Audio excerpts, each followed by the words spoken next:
You need to sacrifice. What is that you are sacrificing? Let me ask you, church. What are you sacrificing? What are you sacrificing? This was the most expensive things. She might have saved for years. This might have been her way of attracting women. This might have been way of earning money. This might have been a livelihood. ఇది తన జీవితానికి లేకపోతే వృత్తికి లేకపోతే తనకి ఉదర పోషణార్థమై వాడబడే అయ్యి ఉంటుంది. ఎప్పుడైతే యేసు ప్రభును చూసిందో ఏం చేసి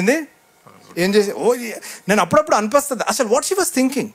తీసిపోయొచ్చు కదా, నేను అనుకున్నాను అలా చేయొచ్చు కదా, అలా ఇలా కొంచెం పోసి ప్రభు పాదాల దగ్గర పోసి, ప్రభు అని మనం ఏం చేస్తాం, నేనైతే మీ సంగతి నాకు తెలియదు కానీ నేనైతే ఏం చేస్తా తెలుసా, ప్రభు ఇదిగో ఒక 2 సుక్కలు ప్లీజ్, మిగతా బేతేలికి వెళ్ళి వాక్యం చెప్పాలి ప్రభు, నాకు కొంచెం 2 సుక్కలు నాకు ఉండని కాదు. ఏం చేసింది ఈమె, ఏం చేసింది, హిందీ హైదరాబాద్ లాంగ్వేజ్, అరే జానేదో కోయి పర్వానే, let it boom, let it break it. That is the attitude we need to have. ఏదో కొంచెము గుడికి రావాలా, కొంచెం ప్రార్థన చేసి వెళ్ళిపోతే, అబ్బా ఈ 1000 hours పెట్టాడండి ఇప్పుడు అనవసరంగా, ఒక్క అర్ధగంట 15 నిమిషాలు చేసి వెళ్ళిపోతే అయిపోతుంది. నో, చర్చ్కి వచ్చి వినేసి అటెండెన్స్ చేసి పాస్టర్ గారికి కనపడి వెళ్ళిపోతే చాలు. నో, ఆచారపూర్వకంగా 40 days ఉంటే చాలు. No, it should come from the heart. హృదయాంతరంగంలోంచి రావాలి. ఆ సాక్రిఫైస్ అనేది హృదయాంతరంగంలోంచి వచ్చినప్పుడు God will see it and God will appreciate it. ఇంకొకటి, మనం ఎప్పుడైతే నిర్ణయం తీసుకుంటామో చాలా మంది అపోజిషన్ ఉంటుంది. అబ్బో వీడు పెద్ద ఇప్పుడు మానేశాడండి, చికెన్ మానేశాడు, మటన్ మానేశాడు, అబ్బో ఫోన్ అసలు ముట్టుకుంటలేదు, పరిశుద్ధుడు అయిపోయాడు, ఆయన కూడా ఏదో చెప్పాడు, వీళ్ళు ఫాలో అయిపోతున్నారని ఎవరంటారో తెలుసా? జాగ్రత్తగా వినండి. ఇంట్లో వాళ్ళే,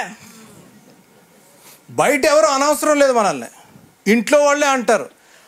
అమ్మ తమ్ముడు చెల్లె నేననే మాట కాదు, దేవుని వాక్యంలో ఉంది, చదవండి అమ్మ చదవండి. 5-6 ఈ అత్తరు 300 దేనారముల కంటే ఎక్కువ వెలకమ్మి బీదలకి ఇవ్వచ్చునని చెప్పి ఆమెను గూర్చి సణుగుకొనిరి. అది చూసారా, ఎంత దినారు కంట, ఎంత 200. చూసారా, అరే ఎందుకంటే వేస్ట్ చేస్తున్నారు, అమ్ముకోవచ్చు కదా అని సనుక్కున్నారు. ఇంగ్లీష్లో ఉంది, ఇంగ్లీష్లో దే స్కోల్డెడ్ హర్. కొందరు కోపపడి ఈ ఎత్తరు ఇలాగ నష్టపరచనేలా. అది చూసారా, నువ్వు ఏదైతే అమ్మ జాగ్రత్త వినాలి.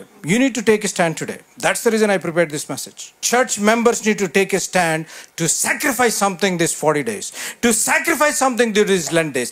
ఎవరు జాగ్రత్త వినండి, ఎవరు ప్రశ్వజనాన్ని చెప్పాడని చెప్పండి, ఎవరు ఏమనుకున్నా సరే, నా మాట వింటున్నారు కదా, ఎవరు ఏమనుకున్నా సరే you need to take a stand for God. తమ్ముడు, you need to take a stand. When you take a stand, నువ్వు దేవుని గురించి నిలబడి నేను ఇది చెయ్యను. ఇంకోటి, anything you do for 20 days will become a habit.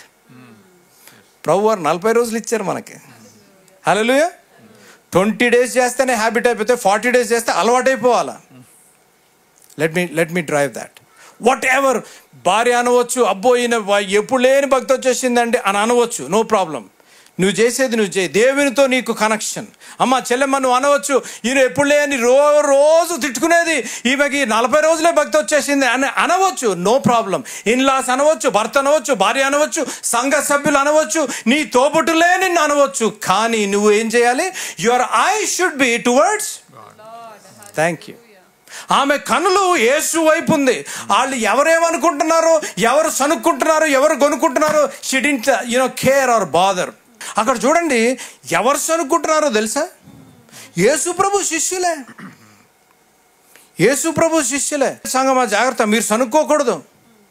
ఎవరన్నా ఇప్పుడు 1000 hours ప్రేయర్లు ఏదైనా సాక్రిఫైస్ చేసి ఈ 40 days ఏదైనా వదిలిపెట్టి మీరు చేస్తుంటే మీరు సనుక్కోకూడదు, కనుక్కోకూడదు. మళ్ళీ జాగ్రత్త, సనుక్కొని కొనుక్కోకూడదు.